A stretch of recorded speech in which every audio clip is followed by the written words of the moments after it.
باری دیگر سلام به همه شما عزیزان دل.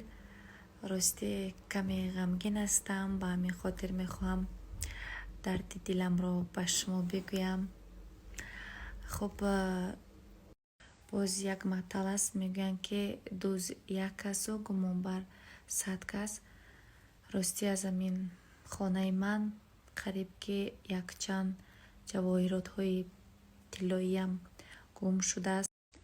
اگر یک دو تا می بود من شاید که این چیز رو نمی گفتم به همه شما، ولی شمارهشان خیلی زیاد است، زیاد از 5-6 چیزهای چگم اکسکلوزیو، طلاهای خوبی مرا، دوست داشته مرا از خانم دوزدیدن. و میدانید البته خانه کس بیگانه نمی دراید، خانه کس دوست، دوگانه، شناست، همون نفر رو می آیند. ولی نمیدونم گمان است کی برم. برای چی من این ستوریس را کردم؟ با این ستوریس هم چی گفتنیم؟ من حالا باشد عکس های همون جواهرات های گم شده ام رو میگذارم در ستوریس.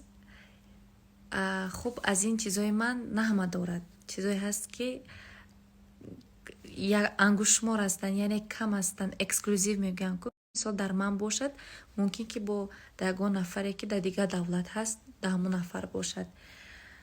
مبادا مانند همین چیزهای من در یگان نفر دیدید، زن بانو، یگانه میخواهم فهمیدن که چگونه با همون نفر رو دسترس شدن همین طلاها.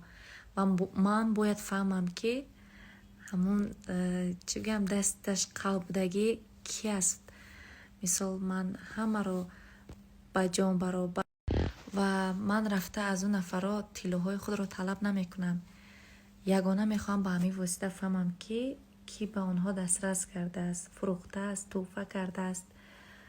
من باید دوست رو از دشمن فرق کنم. خیلی دوست میگن آمد گرم در آغوش گیر. البته به دوستای خود باور میکنم. من نمیدونم، من هیچ کس رو چگم تنه کردنی نیستم، من از هیچ کس حالا نمیبینم، ولی شاید به همین واسطه ستوریز و عکسایی که میگذارم من همین نفر رو پیدا کنم و کی است که آمده نان و نمک خانه ما رو خورد و از داخل خانه من همین جواهرات ها رو گرفت. من نمیدونم که کی گم شده است، ولی میدونم که گم شده است دوزدیدن یک تانه یک چند تا رو. و با دستگیری شما من باوری دارم که شاید پیدا کنم این نفر.